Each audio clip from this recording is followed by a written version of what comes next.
Assalamualaikum warahmatullahi wabarakatuh. Wassalatu wassalamu ala asrafil anbiya wal mursalin sayyidina Muhammadin wa ala alihi wa sahbihi ajma'in. Rabbi israh li sadri wa yassir li amri wa hlul 'uqdatam min lisani yafqahu qawli, amma ba'du.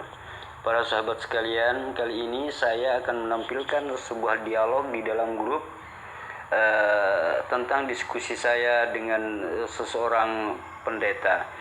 Di dalam grup ini ada seorang pendeta menanyakan tentang Tuhan, tentang Allah Subhanahu wa taala, dan juga saya menjawab sesuai dengan logika yang dia pahami. Kemudian saya pun juga bertanya dan menjawab dan bahkan membantah semua tuduhan-tuduhan yang pendeta ini lontarkan kepada saya.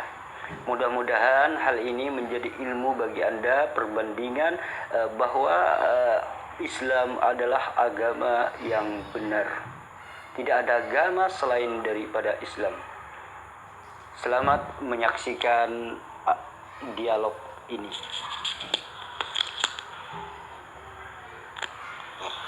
Jadi Tuhan berada di mana Allah SWT? Kalau nggak di surga.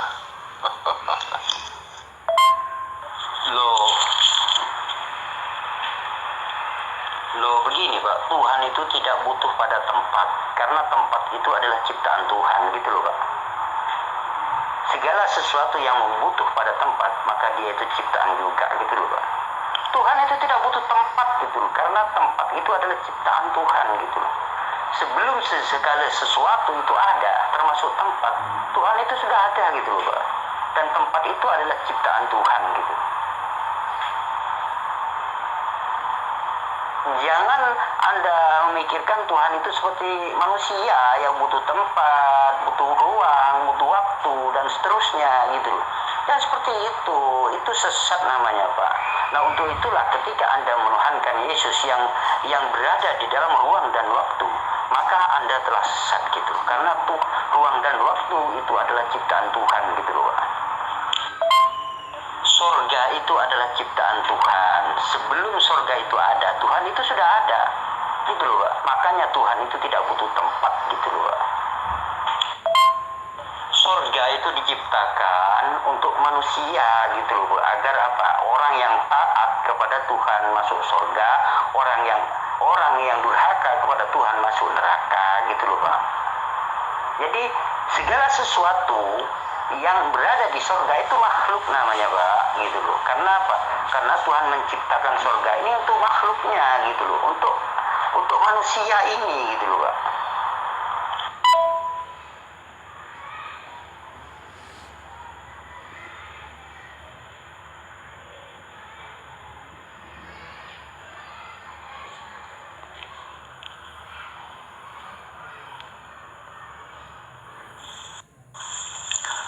Oke, saya paham, saya maklum apa yang Anda ajarkan itu.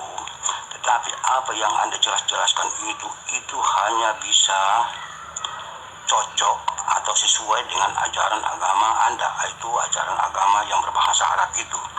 Sebab ajaran agama Arab itu tidak mengenal siapa Tuhan itu sebetulnya. Sebab ajaran agama Arab itu, Tuhan yang dikenal itu adalah ajaran tauhid.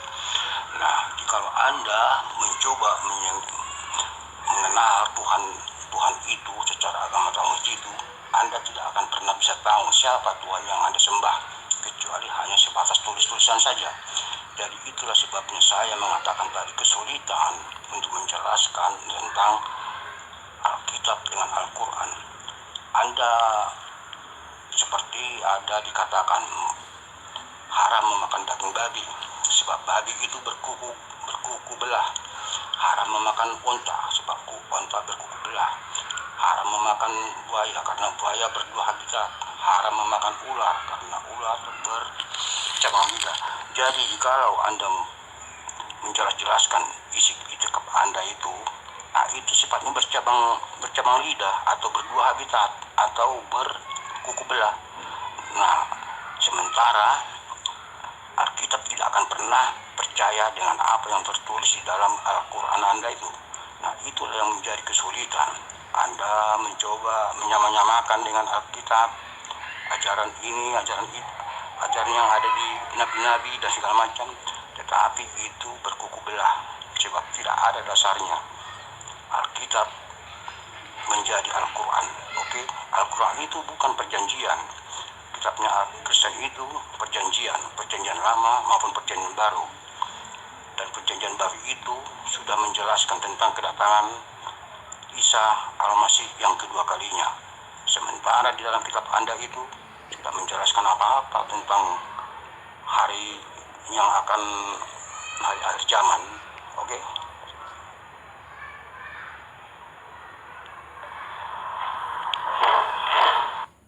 Bapak, begini ya, ketika Anda benar-benar mau mengikuti Yesus, seharusnya Anda ini merujuk kepada perkataan Yesus. Jangan pernah percaya kepada anggapan orang, kan begitu ya. Nah, apakah pernahkah Yesus mengakui dirinya sebagai Tuhan? Dan tidak pernah, Pak. Tapi hanya orang lain yang mengklaim Yesus itu sebagai Tuhan, kan begitu, Pak. Artinya, Yesus tidak pernah mengakui dirinya sebagai Tuhan, tetapi orang lain mengklaim Yesus itu Tuhan, gitu. Nah, begini, ibarat gini ya. Hanoman itu tidak pernah mengakui dirinya sebagai Tuhan, tetapi ada orang yang mengklaim Hanoman itu Tuhan. Nah, ini bukan kesalahan Hanoman gitu loh, Pak, ketika dituhankan, karena Hanoman tidak pernah mengklaim dirinya sebagai Tuhan. Begitu juga dengan Yesus. Yesus ini tidak pernah mengklaim dirinya sebagai Tuhan gitu. Sehingga di dalam Al-Quran itu dikonfirmasi. Allah mengkonfirmasi kepada Yesus, apakah kamu pernah mengaku dirinya sebagai Tuhan gitu loh, Pak. Maka Nabi Isa alaihissalam menjawab, Maha suci Engkau ya Allah, saya tidak pernah mengatakan yang bukan hak saya tidak pernah mengatakan diriku sebagai Tuhan gitu. Nah, itu jawaban Nabi Isa kepada Allah Subhanahu wa taala setelah dikonfirmasi. Nah, begitulah ketika saya membaca Bible, maka tidak satu pun pernyataan Yesus mengaku dirinya sebagai Tuhan.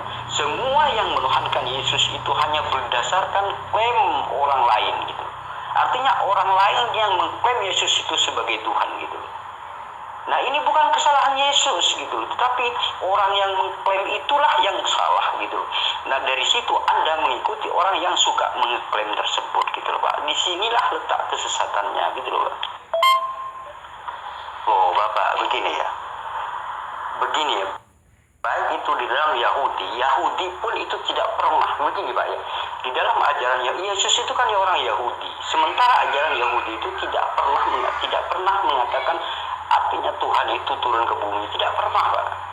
Nah, di sini Yesus itu kan orang Yahudi gitu loh, Pak. Percaya kepada Taurat, sedangkan Taurat sendiri tidak mengklaim Tuhan itu turun ke bumi, tidak, Pak. Gitu. Artinya tidak seorang pun yang dapat melihat Tuhan.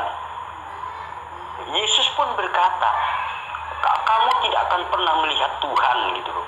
Artinya Tuhan ini tidak terlihat dengan mata kepala di dunia ini gitu loh, Pak.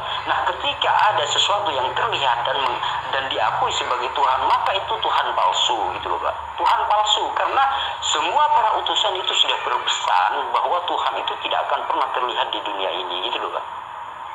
Nah, ketika Anda mengklaim Yesus sebagai Tuhan, maka itu hanya sebuah klaim semata dari pihak orang lain. Nah, beda dengan keyakinan Yunani dan Romawi, Pak.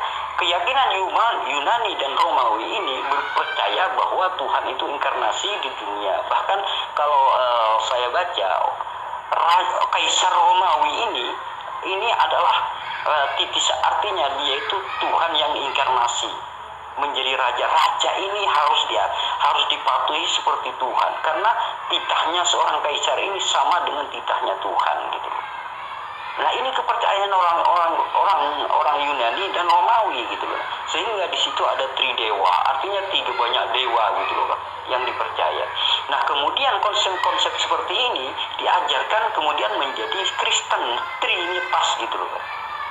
Nah, sedangkan Yahudi sendiri tidak kenal dengan Trinitas ini, tidak kenal gitu loh, Pak. Ajaran Yahudi itu tidak kenal dengan Trinitas gitu loh, Pak. Trinitas ini sumbernya adalah Yunani dan Romawi gitu loh, Pak. Ini perlu Anda pikirkan juga. Karena apa? Karena Anda hanya mengikuti klaim orang lain gitu. Sementara Yesus tidak pernah mengajarkan seperti itu gitu loh, Pak. Yahudi Yahudi itu, nih statement Bapak ya, Yahudi itu tidak pernah menyatakan Tuhan turun ke bumi. Ya memang belum. Mereka nggak mengakui itu, memang di zaman dia mereka tuh belum. Tapi ingat, aku mau bilang ingat pun Bapak nggak tahu ya, Daniel 7 ayat 14 itu, seorang anak manusia yang datang dalam awan-awan. Itu nubuatan tentang apa? Mesias. Yang namanya Yahudi semua pun tahu yang namanya awan-awan itu penampakan ilahi. Mesias atau manusia yang sebagai juru selamat ini itu bukan sesosok manusia biasa. Bukan hanya sosok manusia biasa, manusia ilahi. Nah, tapi mereka menolak itu. Lu apalagi kamu? Apalagi kamu? Oke. Memang yang mengaku Tuhan itu di dalam Alkitab itu yang saya tahu hanya ada di dalam Al-Quran. Al-Aswiti berkata, akulah Tuhan Allahmu, sembahlah aku, dirikanlah sholat untukku. Itu memang ada di dalam ajaran kitab Anda Al-Quran.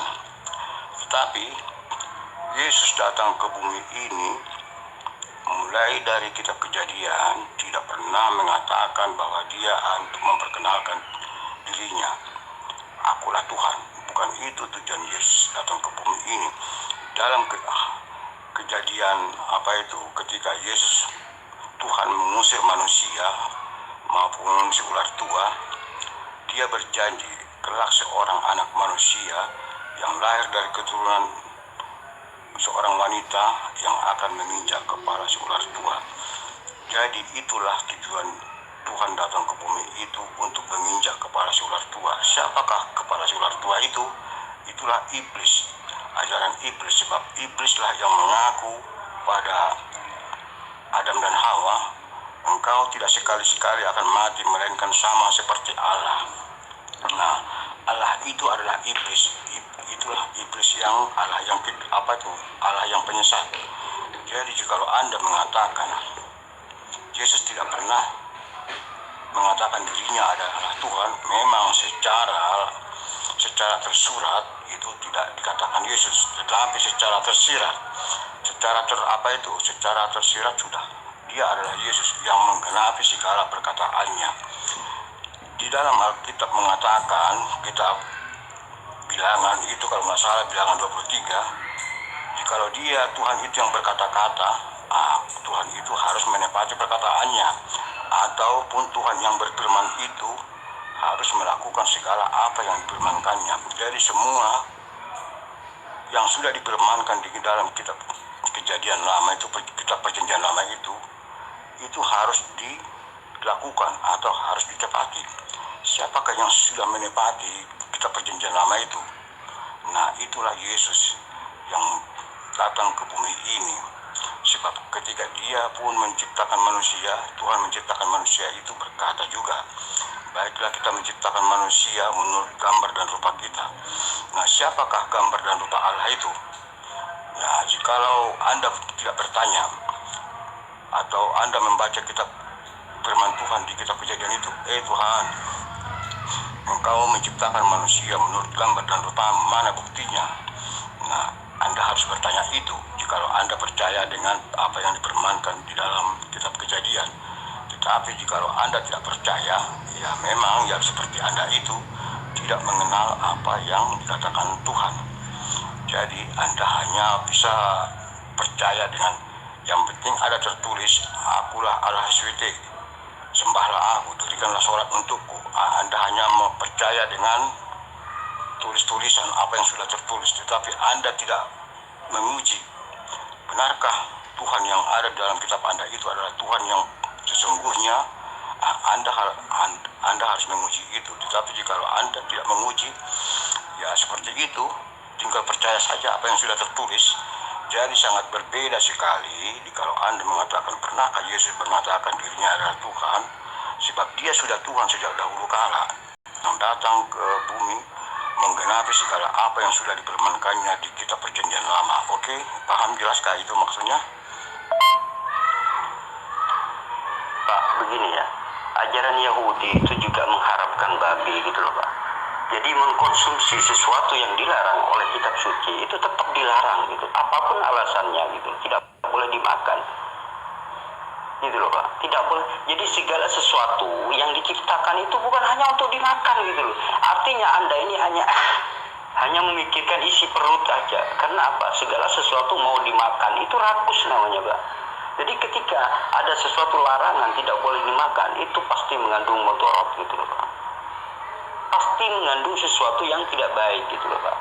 Contohnya, salah satu contoh misalkan babi. Babi itu adalah sesuatu yang sangat rakus. Jadi sifat-sifat itu ketika Anda mengkonsumsi misalkan babi, maka sifat-sifat itu sedikit kerakusan itu ada gitu loh Pak. Akan menolak pada orang yang memakannya gitu loh Pak. Genetiknya itu akan tertular gitu loh Pak. Seperti itulah, makanya Allah itu maha tahu dan dia itu melarang memakan babi gitu loh Pak.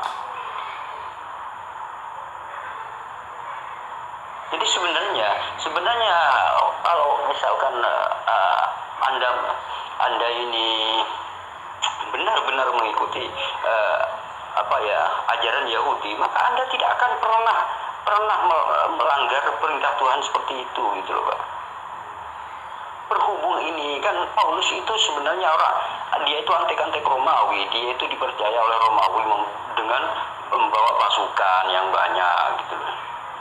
Kan begitu Pak. Dan dia itu sebenarnya musuh Yesus sebenarnya gitu, karena suka membantai pengikut Yesus gitu. Nah setelah Yesus tiada kok tiba-tiba jadi Rasul gitu, ini kan aneh gitu loh Pak. Nah sudah jelas anak manusia gitu loh. Anda kalau ketika Anda mengatakan anak manusia, maka Anda jangan mengira itu Tuhan Pak ya. Anak manusia gitu loh Pak.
Manusia, artinya dia itu manusia gitu loh, bukan Tuhan gitu loh ya.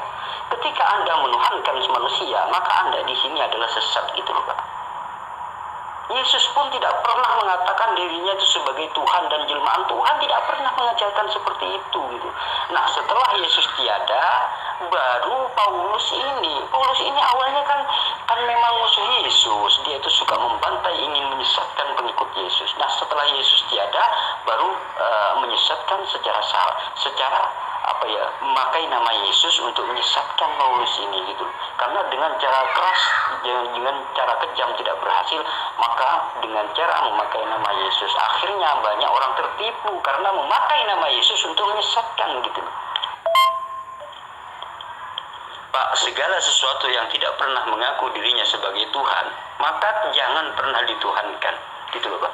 Nah, jika ada sesuatu yang mengaku dirinya Tuhan, maka itu perlu dicek, gitu loh, Pak. Itu yang perlu harus diuji dulu apakah orang yang mengaku Tuhan itu adalah Tuhan gitu. Harus diuji gitu loh, Pak. Nah, segala sesuatu yang tidak pernah mengaku Tuhan, maka jangan dituhankan gitu loh, Pak. Contoh monyet tidak pernah mengaku dirinya sebagai Tuhan. Nah, ketika ada orang menuhankan monyet, maka dia itu sesat gitu loh, Pak. Nah, ketika monyet mengaku dirinya sebagai Tuhan, maka harus diuji dulu gitu loh, Pak. Inilah yang tidak pernah Anda ketahui di dalam ajaran Kristen gitu loh, Pak.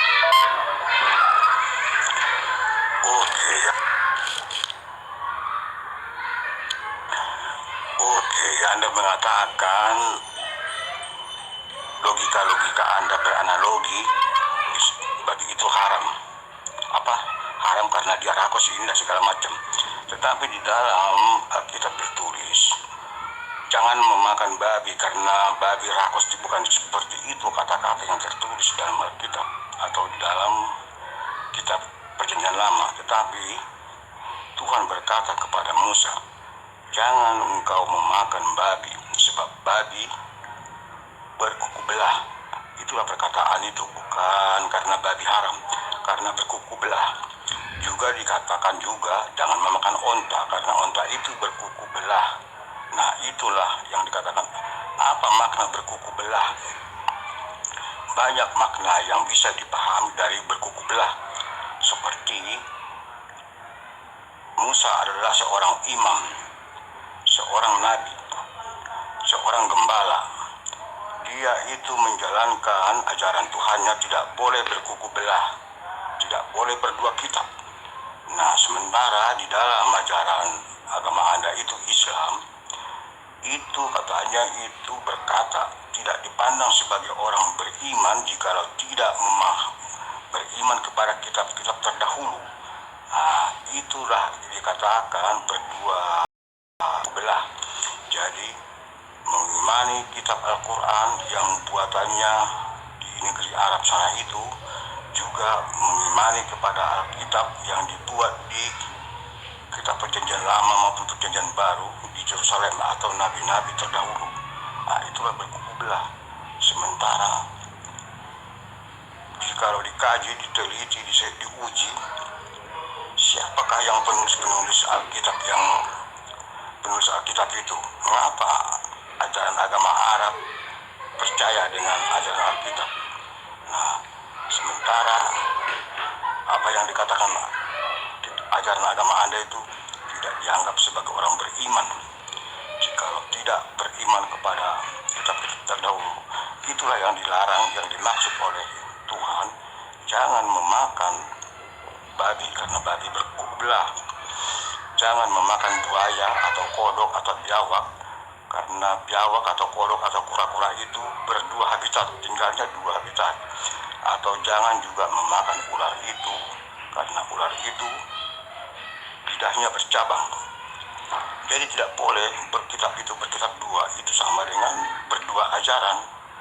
Nah, itulah sebabnya Alkitab tidak mau menyeberang dengan mengakui apa yang tertulis di dalam kitab agama Arab itu, tidak percaya sama sekali. Tetapi agama Arab itu mengimani apa yang bukan kitabnya, seperti kitab-kitab terdahulu. Nah, itulah disebut berdua habitat. Agama Arab itu berbahasa Arab, tetapi jika percaya dengan kitab yang berbahasa Ibrani maupun bahasa Yunani, itu kan berdua habitat, itu berkabang lidah. Nah, itu itulah yang dimaksud tentang ajaran-ajaran memakan babi haram. Ada teologinya, bukan karena jangan haram memakan babi karena dia rakus, tidak ada seperti itu. Tetapi haram memakan babi karena kukunya berkuku belah. Pak, di dalam perjanjian lama Tuhan itu pasti mengaku Tuhan gitu loh, Pak. Akulah Tuhan gitu loh. Di dalam perjanjian lama pun mengaku. Jadi sesuatu yang tidak pernah mengaku Tuhan, jangan pernah dituhankan, karena itu akan sesat gitu loh, Pak. Contoh, monyet misalkan, Pak. Pak, Anda jangan muter kemana-mana ketika Anda ini jangan mencari pembenaran gitu loh, Pak. Ketika misalkan Tuhan itu memerintahkan jangan memakan babi, itu titik, nggak usah dimakan gitu. Jangan Anda ini mencari pembenaran dari ketika Anda itu melanggar sesuatu perintah Tuhan gitu loh, Pak. Contoh, ketika Tuhan melarang memakan babi, maka sudah jangan mencari alasan karena Anda ini ingin makan babi gitu loh, Pak. Jangan mencari pembenaran. Kalau Tuhan sudah melarang makan babi, maka itulah yang harus Anda kerjakan gitu loh, Pak. Nggak usah mencari-cari pembenaran gitu loh. Nggak usah mencari pembenaran karena Anda melanggar gitu loh, Pak. Anda ini tetap malah tambah parah begitu loh, Pak. Anda ini akan malah tambah dilempar ke dalam neraka gitu loh, Pak. Oke, betul. Di dalam perjanjian lama, Tuhan memperkenalkan dirinya kepada Abraham, Ishak dan Yakub. Akulah Tuhan Allahmu, Yahweh. Itulah namaku hingga keturunanmu turun-temurun. Itulah yang diperkenalkan Tuhan kepada Abraham, Ishak dan Yakub. Aku adalah Yahweh, Tuhan Allahmu. Itulah namaku hingga keturunanmu turun-temurun. Nah, itu perkataan Tuhan kepada Abraham, Ishak dan Yakub. Juga Tuhan memperkenalkan dirinya kepada Musa ketika Musa diperintahkan untuk membebaskan bangsa Israel dari tanah Mesir. Musa bertanya, jikalau orang Mesir bertanya, siapa Tuhanmu? Lalu Tuhan menjelaskan dirinya, katakanlah, aku adalah sang aku, Tuhan Allahmu yang disembah nenek moyangmu. Jadi Tuhan yang disembah nenek moyangnya Abraham, Tuhan yang disembah nenek moyangnya Musa itu ialah Yahweh. Yang memperkenalkan diri kepada Musa, akulah sang aku, Tuhan Allahmu yang disembah nenek moyangmu. Jadi sang aku itu adalah Tuhan Yahweh yang memperkenalkan diri kepada Abraham, Ishak dan Yakub. Coba Anda baca kembali di kitab Yohanes 5 itu, di situ Yesus juga memperkenalkan dirinya kepada orang-orang Yahudi yang menganggap dirinya atau menganggap Yesus adalah telah menghujat Tuhan yang mereka sembah atau menghujat Tuhan yang disembah oleh Abraham, Ishak dan Yakub maupun Musa. Sehingga Yesus berkata kepada orang-orang Yahudi itu, ahli-ahli Taurat itu, jikalau engkau percaya kepada Musa, percayalah juga kepada aku, sebab Musa telah menulis tentang aku. Nah, tentang aku itulah yang diperkenalkan Tuhan baik kepada Musa, kepada Abraham, Ishak dan Yakub ketika dia belum datang ke bumi. Nah, itulah yang diperkenalkan aku. Aku adalah Yahweh, aku adalah sang aku. Nah, aku telah ditulis oleh Musa. Itulah kata Yesus kepada, jadi Yesus itulah sang Yahweh itu sebelum dia datang ke bumi. Jadi itulah yang dimaksud di situ. Tuhan memperkenalkan dirinya. Kalau secara langsung ya mungkin dia orang Yahudi tidak akan bisa terima, tetapi sudah menjelaskan, jika engkau percaya sama Musa, percayalah juga kepadaku, sebab Musa telah menulis tentang aku. Oke, silakan baca itu Yohanes 5 dan seterusnya itu. Oke. Pak, perlu Anda ketahui ya, Yesus itu adalah mengikuti hukum Taurat. Jika Bapak benar-benar mengikuti Yesus, maka Anda harus mengikuti apa yang Yesus ikuti. Artinya Anda ini tidak lepas daripada ajaran yang dianut oleh ajaran orang-orang Yahudi gitu, termasuk Taurat ini. Nah, ketika Anda tidak mengikuti Taurat dan Anda menyimpang dan melanggar daripada Taurat, maka Anda bukan pengikut Yesus gitu loh Pak. Tetapi Anda ini hanya memakai nama Yesus gitu loh Pak. Dan ada orang yang sengaja memakai nama Yesus untuk menyesatkan gitu. Karena Paulus ini awalnya memang adalah orang yang paling getol ingin menyesatkan pengikut Yesus. Nah, kemudian dengan memakai nama Yesus, maka Paulus ini berhasil gitu. Oke. Tuhan melarang jangan memakan babi. Di mana tertulis itu? Jikalau itu tertulis di dalam kitab Al-Quran, ya itu benar. Saya tidak menyangkal Anda memang tidak harus memakan itu. Silakan saja. Tetapi jikalau ada tertulis di Alkitab, di mana tertulis di Alkitab bahwa babi tidak boleh dimakan oleh manusia. Coba Anda jelaskan dulu itu. Jikalau memang ada tertulis dalam Alkitab. Tetapi kalau itu yang Anda maksud di dalam Al-Quran, ya saya tidak perlu ikut tidak perlu ikut mencampuri ajaran agama Anda, sebab Anda lah yang mengimaninya itu. Oke? Nah, itulah Bapak itu kalau mau belajar kekristenan, jangan dari orang Islam, jangan dari Quran, nggak tahu apa-apa itu tentang iman kami, tentang kekristenan. Loh, memang benar Yesus itu manusia kok. Memang betul yang disebut apa? Firman telah menjadi manusia. Betul. Siapa yang bilang kalau Yesus itu bukan manusia? Tapi ke praeksistensianya dia disebut apa? Dia adalah firman, Pak. Dan firman itu kan bukan manusia. Firman itu bersama-sama dengan Allah. Dan firman itu adalah Allah. Di ayat 14 ya, Yohanes 1 ayat 14. Firman itu telah menjadi manusia. Itu maksud dari keilahian dan kemanusiaannya Yesus. Gak ada orang Kristen yang gak mengakui kalau Yesus itu adalah manusia, gak ada. Nah, permasalahannya, kamu mengerti gak kenapa dia harus jadi manusia? Kenapa firman itu menjadi manusia? Itu yang kamu gak paham. Permasalahannya itu di situ, Pak. Pak, sudah jelas di dalam kitab Anda, di dalam Imamat 11 ayat 7 sampai 8 kalau nggak salah. Di situ jelas jangan pernah makan babi. Terus di Ulangan 14 kalau nggak salah ya, di situ juga dijelaskan di situ jangan memakan janganlah.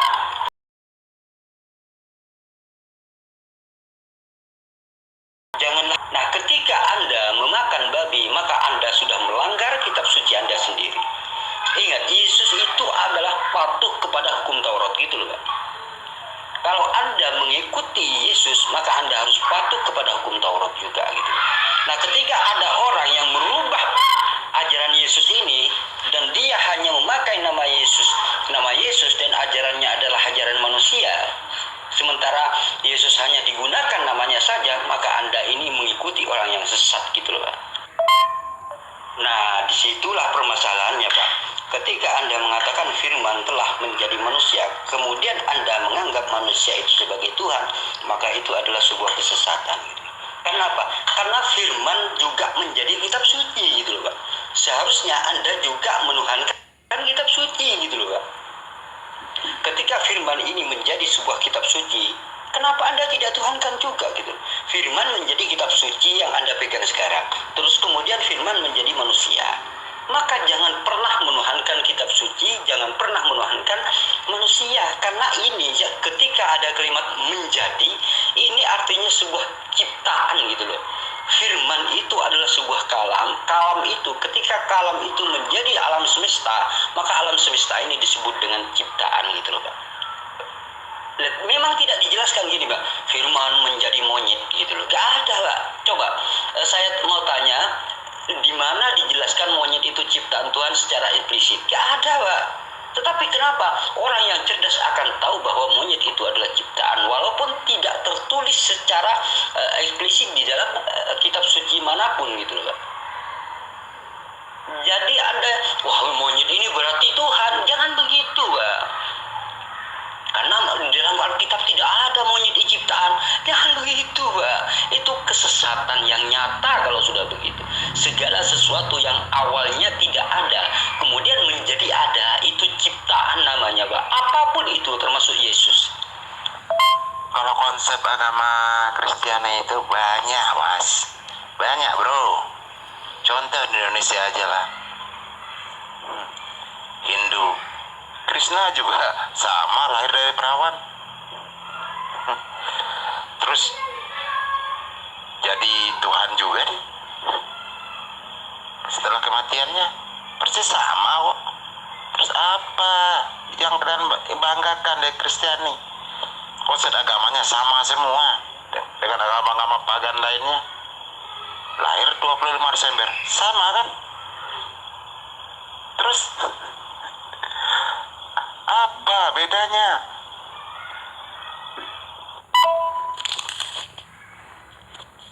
Nah, begitulah hasil dialog antara saya Hasan Madura dengan dua orang pendeta ini. Mudah-mudahan ini bermanfaat bagi Anda sebagai perbandingan bahwa Islam adalah sebuah kebenaran. Nah, tidak ada yang akan diterima oleh Allah Subhanahu wa taala selain daripada Islam. Inna dina indallahil Islam. Tidak ada agama yang diridhoi oleh Allah kecuali Islam. Karena satu-satunya agama yang diridhoi oleh Allah adalah Islam. Mudah-mudahan ini bermanfaat bagi Anda sekalian. Dukung terus channel ini. Mudah-mudahan bagi Anda yang mendukung channel ini diberikan hidayah oleh Allah Subhanahu wa taala, juga diberikan kesuksesan fid dini wad dunya wal akhirah. Amin amin Allahumma amin. Terima kasih. Wassalamualaikum warahmatullahi wabarakatuh.